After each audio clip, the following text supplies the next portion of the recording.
What's the matter? What is it? Another case for Nick Carter, master detective.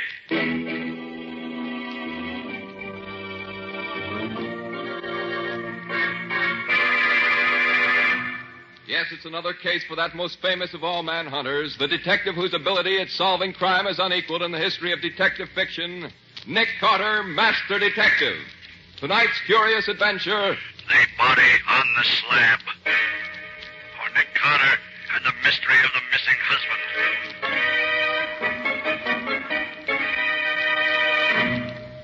But, Mrs. Wallace, people disappear every day in a big city like this. Such things are really no concern of mine. They're a matter for the police. But, Mr. Carter, it isn't just anybody who's disappeared. It's my husband. I'll pay you anything to find him. Well, I suppose it can do no harm to listen to the story. All right, Mr. Burnett. Where was the last place you saw him? In a sort of saloon gambling house on West Street, down by the waterfront. A two-story house, very run down. Wait a minute, Burnett. That wouldn't be the place that's run by a one-legged soldier they call Bill. Oh, so you know it, do you? Certainly do. By reputation, at least. Here. I want you to look at this picture. You recognize it? Yes, that's the place I'm talking about. I thought so. Mrs. Wallace, I'll take the case. Oh, Mr. Carter, I knew you would. Yes, I have a score to settle with that old rat with a wooden leg. And this may be my chance to do it. All right, Mr. Bennett. Let me have all the details. Well, Vernon, that's Vernon Wallace, my friend. Vernon and I had been making a night of it, and we ended up at this Bill's place. How did you happen to go there? Well, Vernon had heard that it was a great place for a fast poker game, and he was determined to try it. I'd heard it was a pretty tough place, and I attempted to talk him out of it, but I couldn't do it. So about 1:30 or 2 o'clock this morning, we went down there. We were the only ones there. To make a long story short, Vernon and that old guy who owns the place got into a game, and no matter what the old guy did, Vernon won. I was afraid for him in a dive like that, and I tried to get him to quit and go home with me. But he refused. He told me to get out and leave him alone. And Vernon hasn't been home since then. And he hasn't been seen anywhere since then. I'm afraid that he never left that place alive. Well, I see.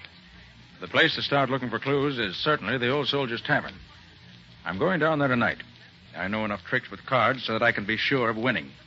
And maybe old Pegleg will try to treat me as he treated Vernon Wallace.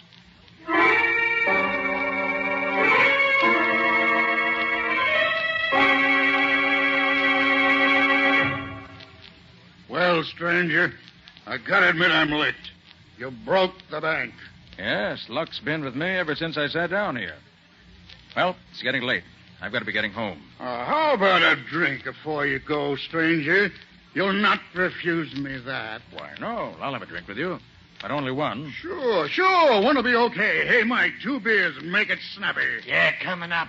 You won all my money tonight, stranger, but I don't harbor no ill feelings. Nice of you. You won fair and square, and that's all there is to it. Here's your beers. Here you are, stranger. Drink hearty. Can I see you a minute alone? Sure, Mike. Excuse me, stranger. I'll be back before you can shake a stick. Well, that's all right. I'll enjoy my drink while you're gone.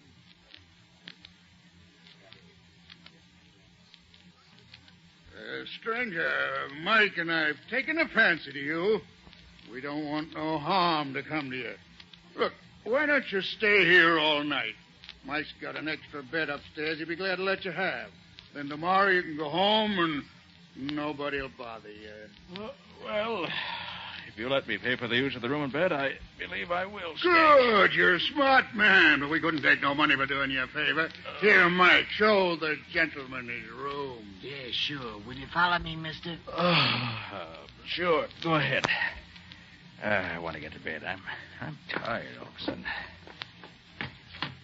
Give me your arm, mister. No. I'm all right. I don't need any help. Well, I'll come along just to be sociable. I don't want to be sociable. I just want to go to sleep for this one. Well, here's your room, mister. I'll leave a candle on the table for you. Okay. Thanks very much. Good night, sir. There you are, stranger. Sleep tight. Yeah. We'll see you later. Yeah, we'll see you later. Yeah, I'll see you later. Good night. I gotta go to sleep. I'm awful tired.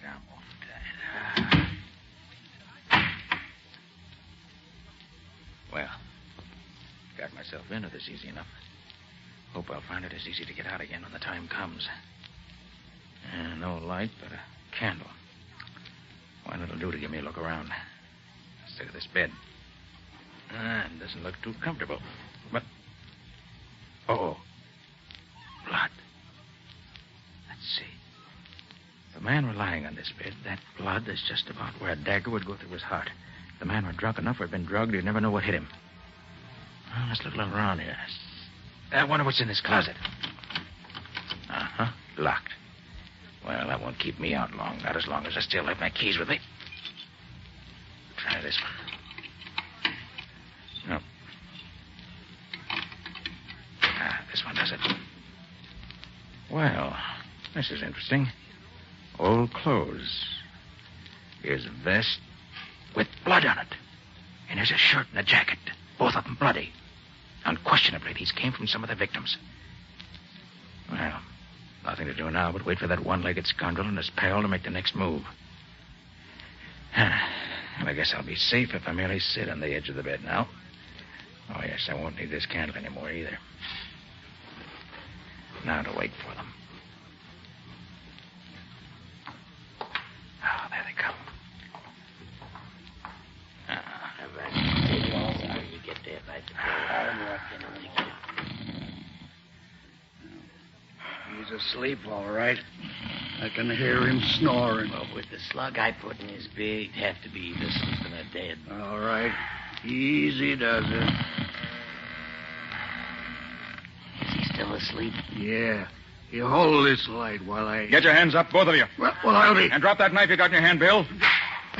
How can you be awake when we... Really very simple, Bill. Keep those hands up. I just poured that drink you gave me on the floor instead of down my throat. What are you going to do with us? I'm going to turn you over to the police. With the evidence of the bloody clothes in the closet and what other evidence they'll undoubtedly find when they search this place, you both should have an interesting time of it. Why don't you kill us now and be done with it? Because I want some information first. Why should we tell you anything? Because if you do, I shall probably be able to get your sentence reduced somewhat. If you don't... I got you. What do you want to know? Last night, a young man won all your money. He hasn't been seen since. You mean that fellow with the little mustache? I do. Did you murder him the way you tried to murder me? I didn't do nothing with him. Maybe I wanted to, but I didn't. Isn't it a fact that this chap's friend tried to get him to leave you and go home? Yeah? And when he wouldn't go, the friend finally went off without him? No, that's a lie. They left here together. What? You trying to tell me one of them didn't leave before the other? No, they went out together. You know where they went? How should I know? There was a taxi waiting right outside the door here. Seemed to be waiting for them to come out. Then the guy with the money gets inside, and his friend sits in front with the driver. Oh, his friend sat in front with the driver, huh? But you know that cab if you saw it again? Sure, it had a big dent in the back of the body. Painted with red lead. I've seen them around this part of the city before. I see. Well, Bill, as soon as I can turn you and your pal over to the law, I'll have Penny find that taxi with the dent in the back. Trail seems to lead direct to him.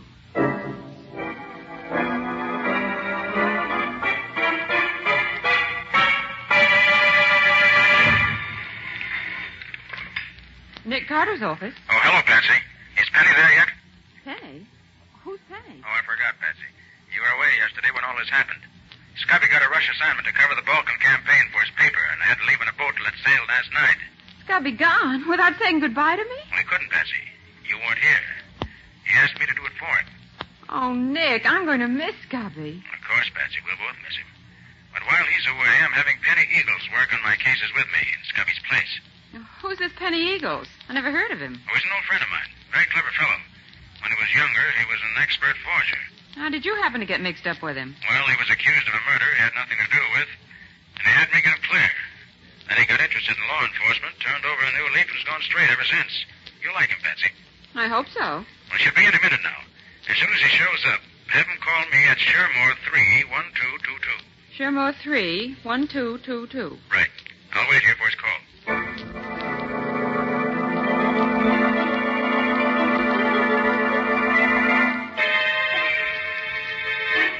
You're right, Penny. That's the taxi we're looking for. And I know that driver. You do? Yes. He's John Hagan, ex-convict and confidence man. Friend of yours? Hardly. Seen him in court several times, but he's never seen me. What's he been doing since you've been watching him?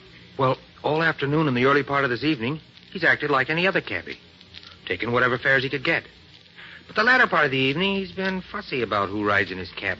How do you mean? Well, I've seen several parties try to take his cab. But all he's picked up in the last 2 hours were 2 drunks, and oh, were they pie-eyed. I see. I think I know what he's looking for, Penny. And I'm going to give him just the kind of a passenger I think he wants. Wish me luck. But, Nick, what are you going to do? Well, so long, old fella. I gotta be getting home now. I'll see you tomorrow, maybe, huh? Okay. So long, but don't take any wooden nickels. Okay, pal, that's fine. Don't take a wooden nickel. I had to. Hey, taxi, mister? Huh? Taxi? Taxi, Hey, mister? what do I want a taxi for? I got a car Well, of a my friend own. of yours I- told me to come for you and take you home. Oh, a friend of mine, huh? Oh, well, that's all right. It's okay. Where's the door? I can't find Hey, what's that. the address, mister? The address? It's the corner of 2nd and 5th. And don't bother me anymore, bud. I gotta get me some sleep. Okay, sir. drive on, McDuff.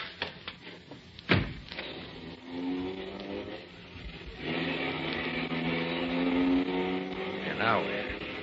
I'll wager it won't be toward 2nd and 5th. Wait a minute. What's that smell? Perfume? I know. That's ether. So that's the stunt. Picks up drunks who are too far gone to know what's happening, then doses them with just enough ether to put them soundly asleep. Well, it won't happen to me. If I open one of these windows a little bit, that'll keep the air clear. There. Now, Mr. Hagen, the next move is up to you.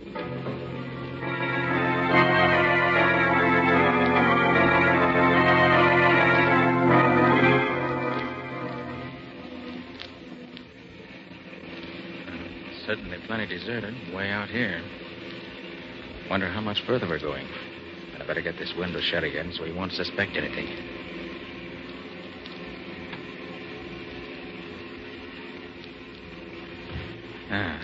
So we're near the end of our journey, huh? Very well, Mr. Hagen.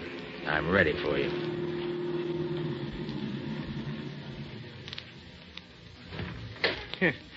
Sleeping like a babe, ain't you?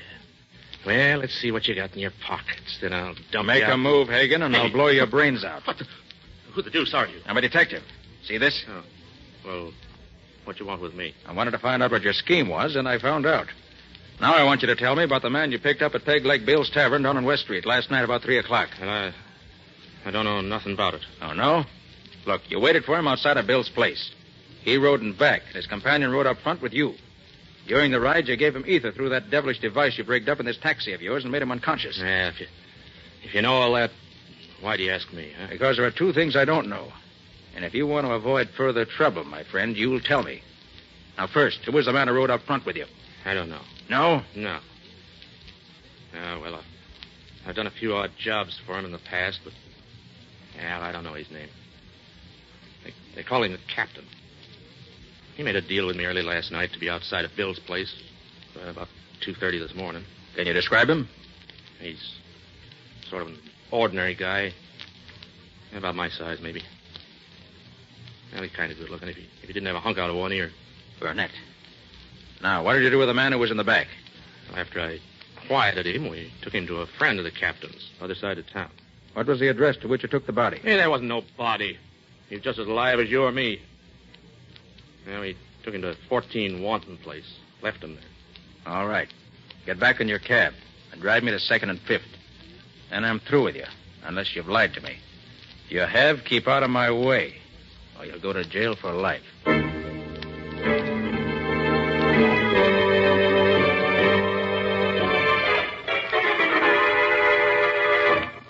This is where Mrs. Wallace lives, Patsy. Well, I hope she's home. But, Nick, what do you expect to find out here? I don't know, Patsy. The thing that puzzles me about this case is why Burnett wanted to do away with Wallace. The bell, will you? Mm-hmm. It wasn't the money that Wallace won that tempted Burnett, as he could have taken that while Wallace was unconscious. No, there's a stronger reason. And you hope Mrs. Wallace can throw some light on it. I hope so, Patsy. If she can only help me that way. Oh, hello, Mr. Carter. Won't you come in? Thank you, Mrs. Wallace. May I present my assistant, Patsy Bowen? How do you do, Miss Hello, Wallace? Mrs. Wallace. Please sit down. Thank you. Thank you. Tell me, Mr. Carter, have you found out anything about my husband? Well, nothing definite, I'm sorry to say.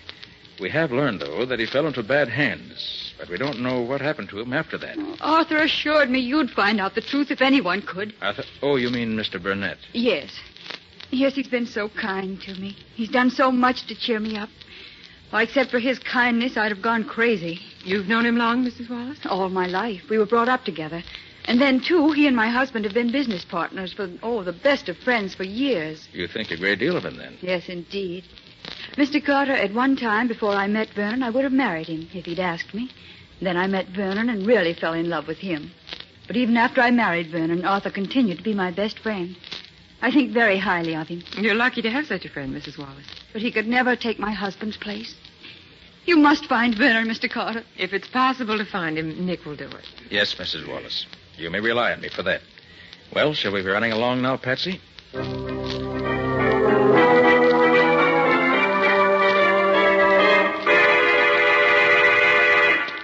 Where did you say you're calling from, Penny? I'm at a pay station near the house where Hagen left Wallace that night. It's owned by a queer old character they call the Weasel. He works in a crematory about a mile down the road. I see. Well, Hagen's story seems to be straight enough. A couple of guys in a saloon near here says they saw the Weasel and another guy carrying a man-sized bundle into the Weasel's place about daybreak a couple of mornings ago. And it hasn't come out again, as far as I can find out. Well, did you learn anything about the firm of Wallace and Burnett? Yeah, I picked up a lot of rumors, Nick, but not many facts. Here's how it goes. Burnett ruins the firm and throws the blame on Wallace. And those who know don't think that Burnett lost much money when the firm failed, but Wallace did. So I was right. What else? Well, Burnett was the one who started Wallace gambling and drinking. Wallace is the nice guy, but he seems to be the weak sister. But nobody seems to know what Burnett's got against him. Well, by putting together what Mrs. Wallace told us and what you've learned, Penny, I think I begin to see the answer. I think that... Hold it, Nick. The guy who looks like Burnett is going into the Weasel's place. Good. Don't let him get away from you, Penny. I'll meet you there as soon as I can.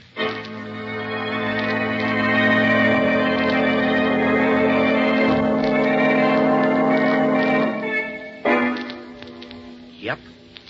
You're right. You're right, Nick. They did bring that casket here to the crematory. I thought they would. But I wish I could get closer and see what they did with it after they carried it inside. Look, Nick. That window over there is open a little. Huh? Maybe we could hear something from there. Good idea, Penny. Come on.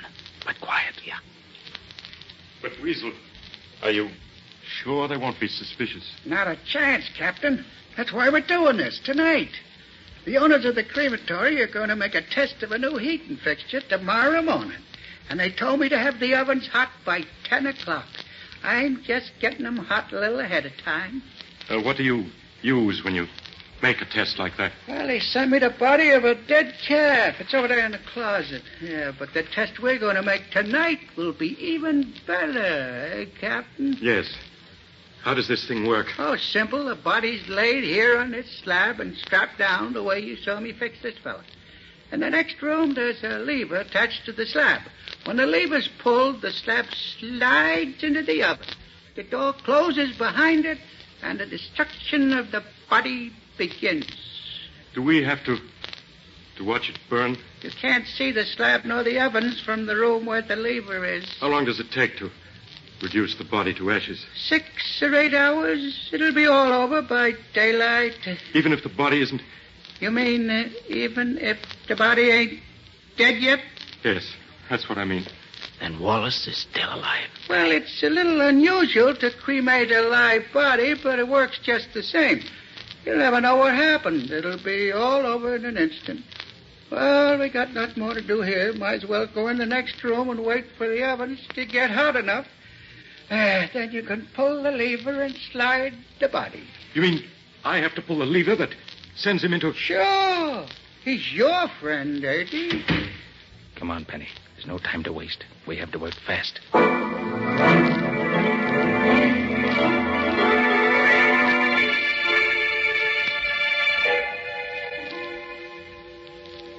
Mr. Burnett to see you, Nick. Oh, yes. Come in, Mr. Burnett.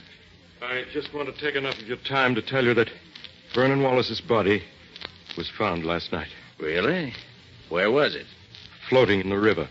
Mrs. Wallace has identified it by a ring and certain other articles found on the body. Must have been a terrible blow to her. She's badly broken up, naturally. But I hope to be able to console her, in part at least, for her great loss. I'm sure you will. Will this repay you for your trouble? Oh, amply, Mr. Burnett. And thank you. Good. Good day, Mr. Carter. Good day, Mr. Burnett.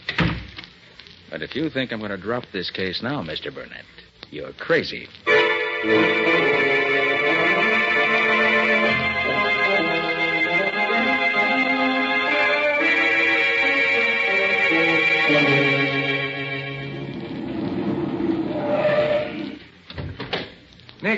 Here I am, over here. I got here as soon as I could after I got your call, Penny. Brought my new helper, too, as you see. Yeah, so I see. Hi there, helper. Hello, Penny. I hope I'm going to be able to help you and Nick. You'll do all right. Now, in this case. Now, what's the dope, Penny? Well, a couple of hours ago, a taxi pulls up in front of Mrs. Wallace's house. Mm-hmm. The driver goes into the house. About 15 minutes later, he comes out again with Mrs. Wallace and her maid. They get in the cab, drive away. With you after him, of course. That's right. Well, they drive around and finally end up way out here. There must have been a couple of guys in the cab when the women got in. Because when they got out there, they were both gagged and their hands were tied behind them. Well, they took them in the old house. I found a phone to call you. Did they hurt them? Well, not so far as I could tell. Gee, I wish I could see what they're doing now. I hope they're all right. Oh, Millie, this is terrible. My mouth is still sore from that dirty old cloth they used for a gag. Where do you suppose we are? Oh, I don't know, Mrs. Wallace. I never been this far from town before. Could you see anything out of the window? Oh, nothing I recognize. Oh, I should have known better than to be fooled by such a simple trick. I might have known that old Mrs. Parker couldn't be so sick she had to see us at once. Why, I saw her only the day before yesterday. No, fooled me all right. I thought... I hope you're comfortable, ladies. We are not. We certainly are not. What's the idea of bringing us here? Well, I'll tell you. The cap says as how he's going to collect some big dough from you two. You mean we're being held for ransom? Yep. Well, how much money do you want? Well, Cap says he won't take less than $50,000. Oh, Mrs. Wallace, we'll never get out of here. Nonsense.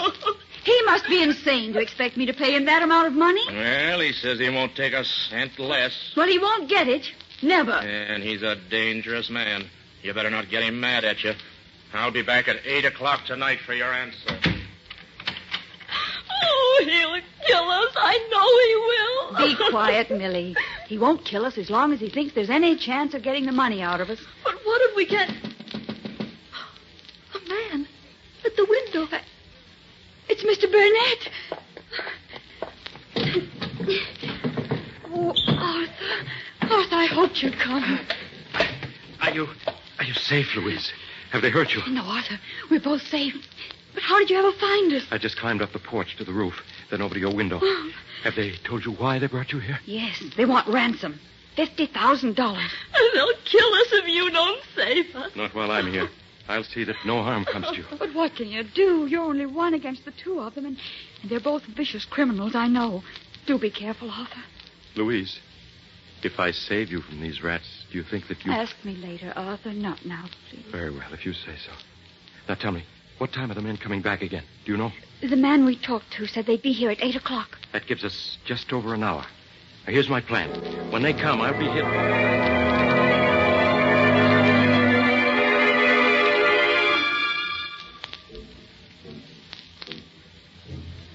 Now, you each know what you're supposed to do, don't you? Sure, Nicky, sure.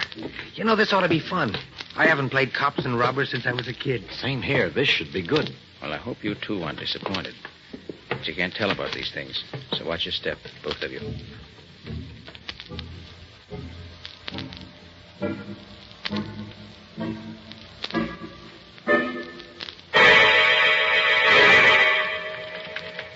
Here they are. Leave everything to me. Well, you made up your mind to pay the ransom the cap wants? We'll pay you nothing. Not a cent. You know what that means, don't you? It means that you better get your hands up, all three of you, if you want to live. Who are you? I'm here to save these two ladies from you and your gang. Oh, yeah? Let him have it, fella. Oh, I warned you.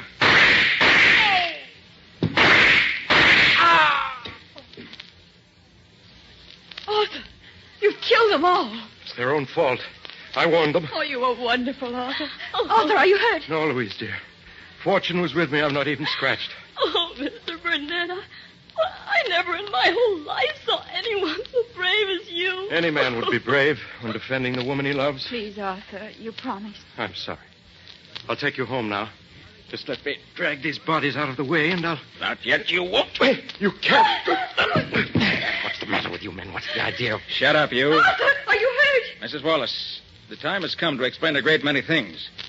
First, let me remove this beard. There. You recognize me now, don't you? Mr. Carter. Nick Carter. But Mr. Carter, what are you doing to Arthur? Mr. Burnett. I'll answer that later. First, I want you to meet my assistant, Penny Eagles. Your assistant? Sure. How are you? The other man is an old friend of yours, Mrs. Wallace. An old friend of mine? Mm-hmm. Well, I'm sure I don't Perhaps know. if you took off his makeup, you might recognize There. him. You know me now? Vernon. Oh, Vernon. Louise, my darling. But Vernon, Arthur told me that you... That I was dead? Oh, yes. Arthur Burnett told you a great many things that were not true. But Vernon, he showed me your ring, your lodge pin. He said he took them off of your dead body that the police found in the river. Burnett took those articles from your husband's body, right enough, Mrs. Wallace. But it was while your husband was still alive. And it's no fault of his that I'm not dead now. You don't mean that Arthur... That's exactly what I do mean. He's been lying to you for years, Mrs. Wallace. It was he who ruined your husband's business and caused him to lose so much of his money. It was he who first induced your husband to drink and gamble. And it was he who was responsible for your husband's disappearance a few days ago. That's a lie. Oh, no, it isn't. As a matter of fact, Louise, dear, if Mr. Carter hadn't fooled him by putting a dead calf in my place on that crematory slab, Arthur Burnett would have been my murderer. Oh, no. No, that can't be true. Furthermore, it was Burnett who arranged for your kidnapping this afternoon. Oh, but... He did it so that he could suddenly appear and rescue you from the members of the kidnap gang, who were in reality men in his employ. But why should he do all these horrible things? Because he's been in love with you ever since he first met you. And ever since your marriage to Wallace, he's been insanely jealous of him. Everything Burnett's done has been to make you despise your husband and turn instead to him. That's a lie, Carter. Oh, no, it isn't, Burnett. I can easily prove it. Penny, let me have the gun with which Burnett shot us during the battle a few minutes ago. Sure, Nick. Here you are. Thanks. Now, look here, Mrs. Wallace. This pistol has 8 shells in it. Burnett fired 5 shots at us, but there are still 3 shells left. And here they are. Why, those are blanks. They couldn't hurt anybody. Exactly, Mrs. Wallace. And the shells in the pistols that his men were to use in the fights were blanks also. And if I were a beautiful woman in distress and a man came to my rescue with his pistol loaded with blanks, I think I should find it extremely difficult to believe that he was being on the level with me.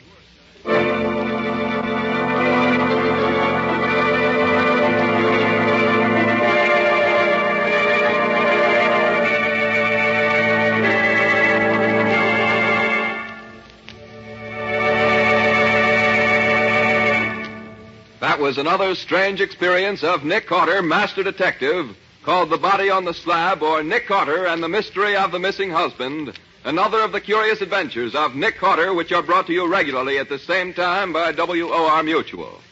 And now, Nick, how about a few hints on next week's story? It's a story of a body which was washed up on the beach, tied up in a sack. And the only identifying mark on the body was one of Nick's cards. I had to solve that murder to prove I didn't do it myself. And I found that the real culprit was the killer who used a clue that pointed directly to him to prove that he couldn't have done it. And the killer tried to drown both Nick and myself when the chase got too warm for comfort. But as you can easily see, he didn't succeed.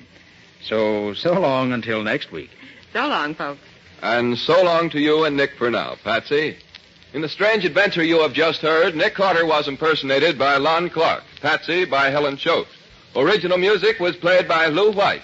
The entire production was written and directed by Jock McGregor.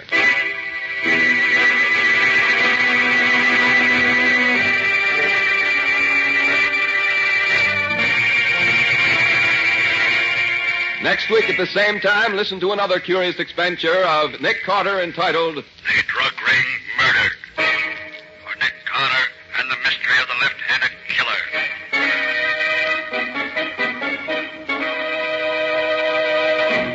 This story is a copyrighted feature of Street and Smith Publications, Incorporated. The Return of Nick Carter is produced in the studios of WOR and is broadcast over most of these stations every Wednesday evening at 8:30 Eastern War Time.